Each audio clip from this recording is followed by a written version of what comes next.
एक बार एक ग्वालन थी, रोज सुबह निकलती थी अपने घर से दूध बेचने के लिए, दूसरे गांव जाती थी। तो उसके गांव के बीच में एक नदी आती थी, वो नदी पार करके रोज जाती थी। तो अब ये रोज का रूटीन था दूध बेचना।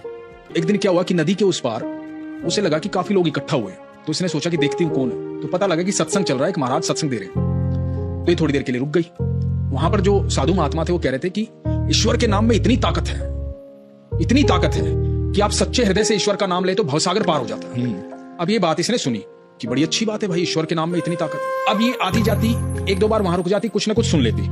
एक दिन हुआ यूं कि ये दूध बेच के घर के लिए वापस आई और नदी के पास पहुंची तो नाव वाला कहीं दूर दूर तक दिखाई नहीं दिया। जब नाव वाला कहीं दिखाई नहीं दिया, इसको चिंता हो गई कि बच्चे इंतजार कर रहे होंगे। तो इसके मन में वो बात आई कि साधु महात्मा ने कहा था सच्चे हृदय से ईश्वर का नाम ले तो भवसागर पार हो जाता है। इसने बोला हे कृष्ण, और नदी पर पांव रखा और पार कर गई पानी पे चल के। उस पार जाके इसने देखा, वाह ये तो महाराज जी ने बड़ी अद्भुत बात बताई, कितनी सरल बात है। अब तो उसका रोज का रूटीन बन गया, भगवान का नाम लेती और नदी पार कर जाती। इसको लगा कितना अद्भुत ज्ञान महात्मा जी ने मुझे दिया है, तो मुझे महात्मा जी का कुछ ना कुछ स्वागत करना चाहिए। बिल्कुल।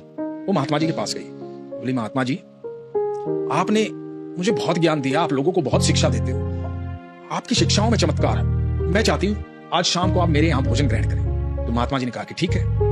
तो बोले कि मैं दूध बेच के आती हूँ, जाते वक्त आपको साथ ले जाऊंगी। बोले ठीक है। अब ये दूध बेच के आई, महात्मा जी के पास गई और जाके बोला महात्मा जी चलिए। अब महात्मा जी को लेकर के आई नदी के पास और ये बोली महात्मा जी चलिए। बोला चलो बेटा, नाव तो आने दो। बोला अरे नाव क्यों?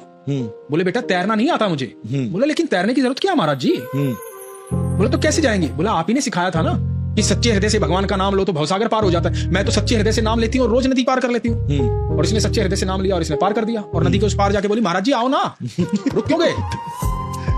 महाराज जी तो देख करके स्तब्ध रह गए।